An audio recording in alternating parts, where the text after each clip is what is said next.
Alright, welcome to another episode of Around My House. Today we're going to attack the hedges. These are Clusia hedges, and they're very hardy trees or bushes, and they grow relatively moderate. They don't grow too fast, too slow, but they do need to be trimmed and to make them look professional and you know, clean.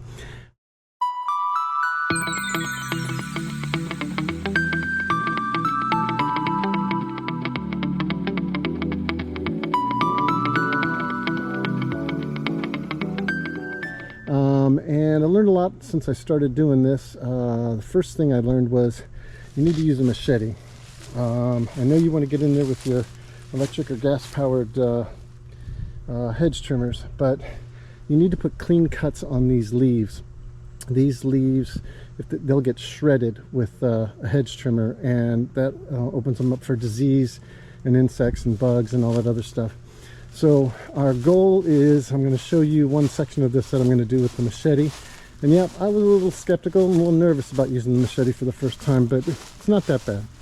And if you can look over here, you can see that I've already completed these and the ones beyond the fence there. So that's our goal.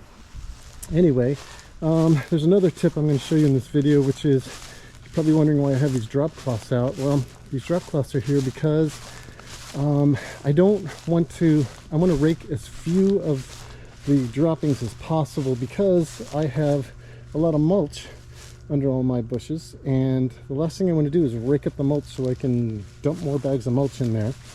And it's really difficult to rake these leaves. They're very heavy. The other thing you might notice is my shirt. This is freshly washed. I know it doesn't look like it, but you will ruin your clothes, because when you cut these leaves, they emit a sap, and it almost acts like a coagulant to seal the leaf, and that it's a white sap and it gets over everything. So be forewarned. All right, so let's get started.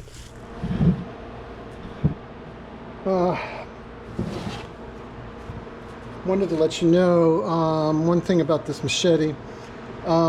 When I went to one hardware store, they had a variety of machetes, 2 or 3 of them. They were all the same manufacturer, and they were all made of a different metal. It's almost like a black color, and they were heavier. They were a lot heavier, and they didn't seem like they could get a very sharp edge. They looked like it was more of a blunt instrument than a cutting tool. And I just happened to go to another hardware store for something else, and I looked, and they sold a different brand, different manufacturer. This one's a much lighter.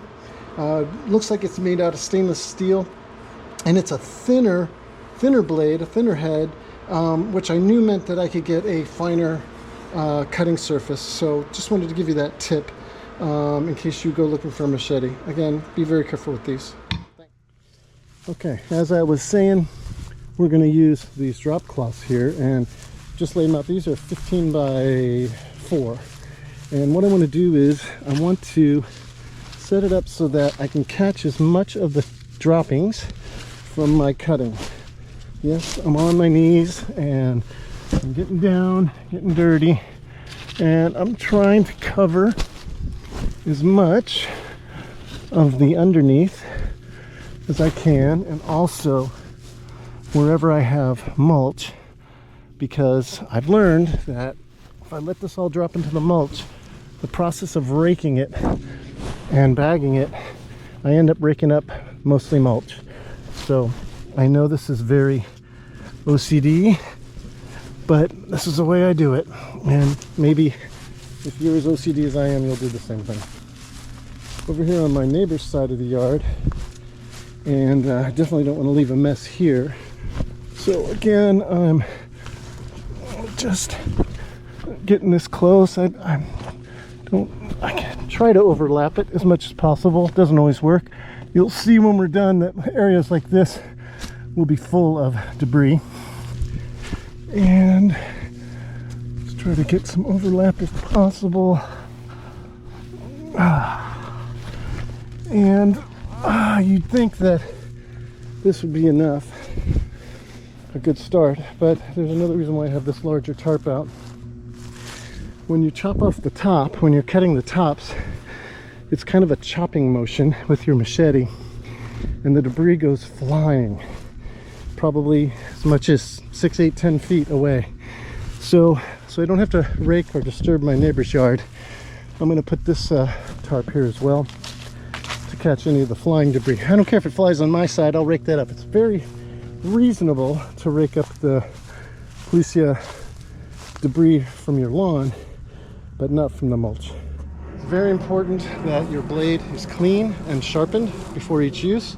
And in fact, after I get done with maybe 2 sections or 3, I have to stop and clean the blade and resharpen it because it goes through heck. But I think you might be surprised at how effective this tool is. So you really want to go for a straight down kind of chopping motion. It's almost more of a drag than a chop, like a hatchet. Sometimes I'll put my finger here on the blade to help keep it from wobbling. And you can never, if you cut off too much, then that's your new depth. So you want to cut off a little bit at a time and then get the depth you want. One of the things you'll find is as you start chopping, there'll be very thick branches that are hidden that will not cut with this tool. We're going to use hand clippers for those, but that's kind of the natural edge of the plant. So you only want to stop, you kind of want to stop there. So I'm just going to give this a couple whacks and see if I can find straight edge, clean edge. The tops, I kind of go at a chop like this, go flick of the wrist, and then it's all just kind of eyeball. I'm looking for where I've, and then these bottom ones here, you can kind of come in an angle. Cut those off and maybe look at it from the other side. You can see, notice I'm not really taking a big swing. This knife is very sharp. Notice I'm being careful where my legs are. Okay, so there's that section. So there's the end there. We still got 3 more sides to do, the top and then the 2 sides. I'm going to take this camera, move it over here a little bit, see if you can see me in action. All right, so I kind of usually start at the top. I'm going to create my line and come on down. Now tell me that your hedge trimmer can do that much work in one pass. There's a reason why the professional landscapers use a machete. You also notice that if I'm smart, since I'm swinging with my left hand, I'll try to remember to keep my left leg back. Not always.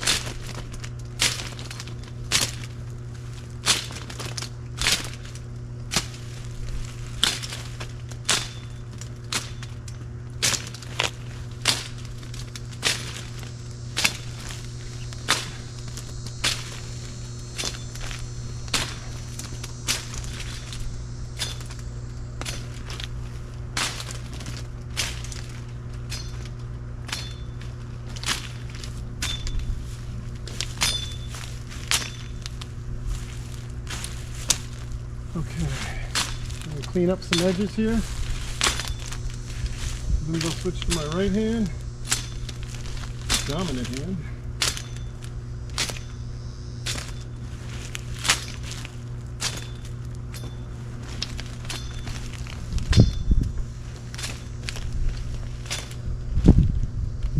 Alright, so how long was that? About 3 minutes or so? And we've gone about, I don't know, 6, 8 feet, gotten 2 sides. All right, so I went ahead and finished the last couple feet of this side, cut this side.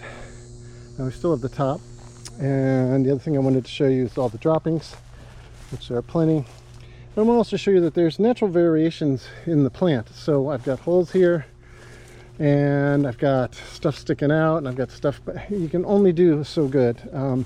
Ultimately, after a couple of days, it'll look like that one over there where everything kind of fills in and it'll be fine. I also want you to see the cuts on the leaves. Now that one wasn't a very good cut, but considering, look at how straight those cuts are on those leaves. That's what we want, and that's why we use the machete, is to prevent the shredding of the leaves, because it prevents them from healing. Okay, so now the next thing we're going to do is we're going to get up on the ladder, and I'm going to show you how I accomplished leveling off the top. Okay, I hope you can see this. So we're looking at the top of this hedge. You can see over here there's a very thick branch that that we're not going to be able to cut through with this machete. That's kind of our top point, our highest point that we can, or lowest point we can cut to. And there's probably a lot of hidden ones in here. So we're not going to try to take off, you know, 6-8 inches at a time here. We're going to probably take off maybe an inch at a time and then work our way down. So again, I'm using my left hand because, well, my right hand's been injured, so, but it's still doable. Sometimes I put my finger on the blade here to help stabilize it. And this swinging motion, you generally want to angle your blade slightly up, not this much, but slightly up. And why? Because if you keep it straight, what happens is as it gets caught on it, it's going to want to dive, and you're going to end up with these hash marks in your hedges. So we're just going to, and this is more of a chopping motion, whereas when we were doing the faces of the bushes, we were kind of just cutting through like with a laser. And with this one, it's more of a wrist action that you just kind of cut through. And you can see that we're making progress. There's kind of a drag through. Something else I do is, before I aim for that cut there, I'll skim along the top of the previous cut, so I'm trying to keep it level. All right, and I can tell you that I want this to go a little lower. And you can see that my action is, my hand hits the tops of my previous cuts, so it helps me to not dive too deep. Not that you won't ever, but it helps. Okay, so this is about all I can reach from this ladder position. And you can see we've got variations. We've got a hole here, there's nothing here to cut, etc., but you're not going to see that from the sides or the bottom. So you can see from here, hopefully, that's not too bad. I mean, it's not perfect, but it's not too bad. So let's move our ladder, keep going.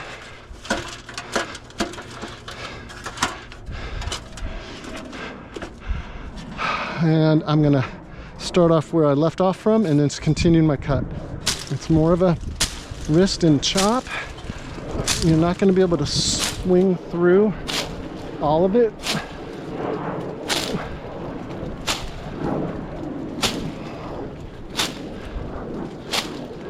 It takes practice. It does. I would practice on, like I have shorter hedges on the other side of the house that I don't have to be on a ladder with, and practice on those. And practice by taking just a little bit off at a time, and then you'll start getting comfortable with the tool. All right, notice all the debris that we're creating. And I generally try to cut the tops in the direction that I'm heading, rather than shooting material into the lawn. All right, so I've just flipped over to the other side real quick just to even some things out and show you something else I do. So you can see over here we've got some very thick branches here that are taller than my cut, so we want to make sure we get them a clean cut so they'll grow back. I'm just going to cut that thing completely off, and here's one over here, and the blade just doesn't get through the really thick stuff. And you can see right over there I need a little trimming, which when you're on this side of the hedges, it's hard to cut this straight, so sometimes you have to flip to the other side like I'm about to do to straighten that edge out over right there. Just grab my tool, move over a little bit.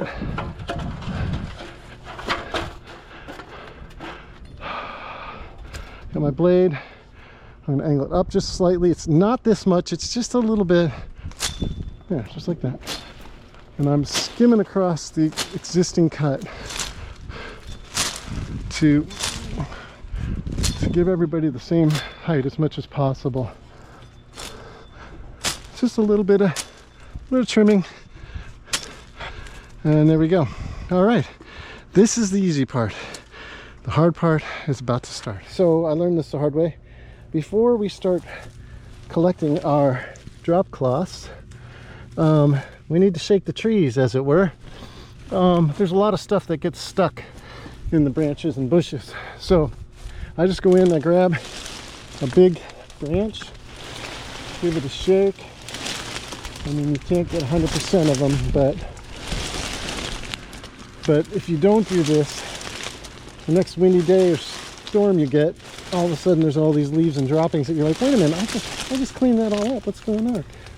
So we're just shaking the bushes, and I can hear stuff falling. One more over there, I can't reach. There we go. All right. And sometimes stuff like this will happen. This will pop out. Well, we can either come back and trim it real quick, or we can just push it back in. Okay, so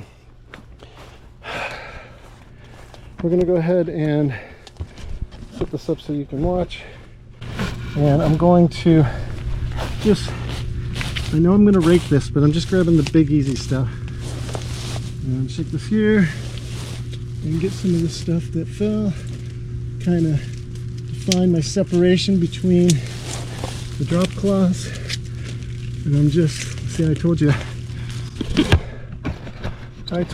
that these sections, so all of this is because I couldn't cover it with the drop cloth. Just can't get in there with the drop cloth. And then I'm pulling back on my edges here and just kind of organizing. And here's another pile. Now we're not going to get 100% of the clippings, but we are going to get about 99% this way. And then I have a couple of techniques for the other 1%. All right, so I'm going to go ahead and do the same thing from this side. The remaining clippings that didn't make it onto the drop cloth. Not as bad on this side because you clean up most of it from the other. And might help to have knee pads.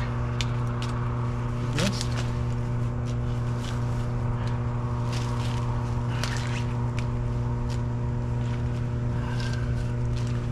Alright, so I've finished the inside.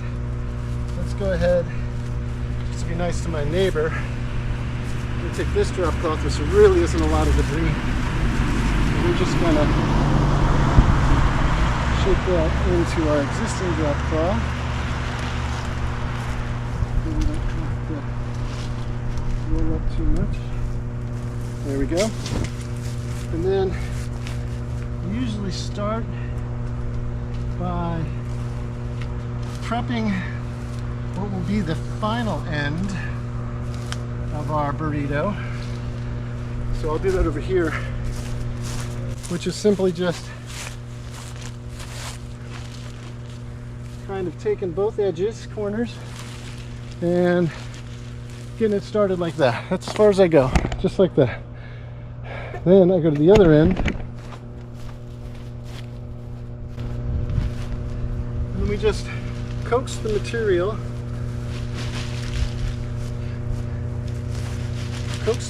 to the other end.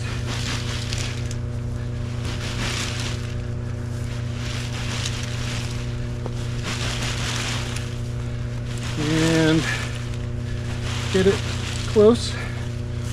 Now let's go get our bag set up. We try to be good doobies here and recycle our lawn waste. Recyclable bags. And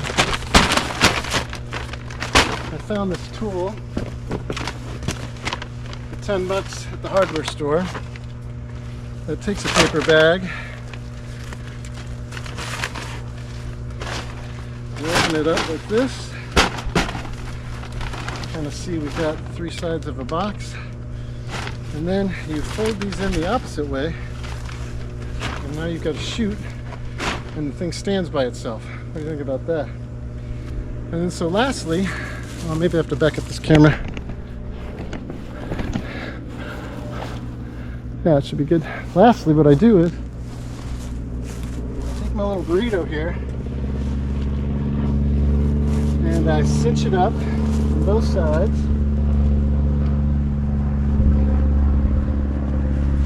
And then point it.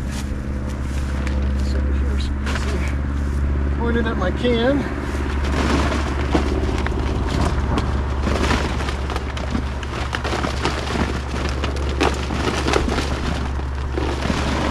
Let everything fall in there.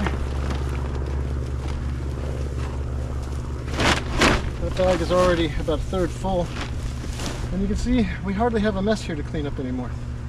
So that's kind of the concept. That's the concept.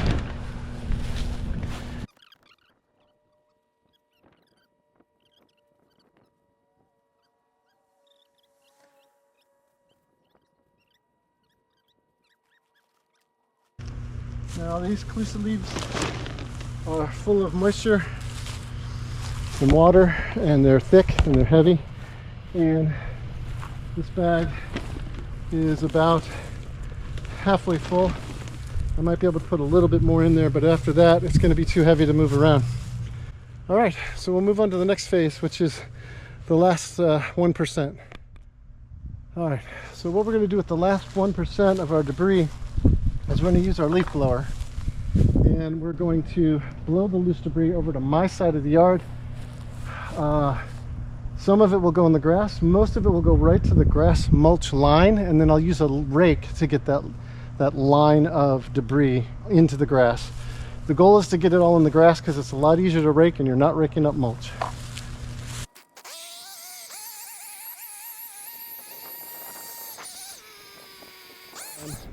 Now that I've moved the loose material to the edge,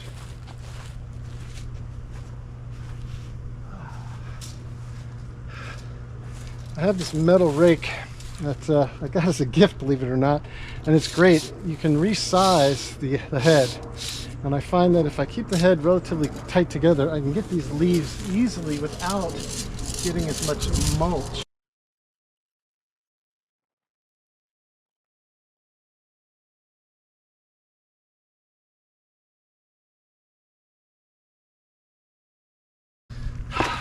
And then the neat thing about this this sleeve is, when you're done, there's these little holes. Just pull it out, and now you've got your bag. So that is the process. I hope it helps you. I know it makes me look extremely OCD, but that's how I do it. And I do it by myself. It'd be nice if I had some help, but kind of a one-man show here. Anyway, I hope that helps. I will also do a quick video on how I sharpen the machete after I get through another couple sections when it's ready to be sharpened. So hope you enjoyed this video. If you liked it, please hit like, subscribe. If you have any comments, please let me know. And if you're using machete, please be very careful. By the way, the only time I've cut myself with a machete was not from swinging it, it was from sharpening it. So something to know. All right, thanks for watching. See you soon.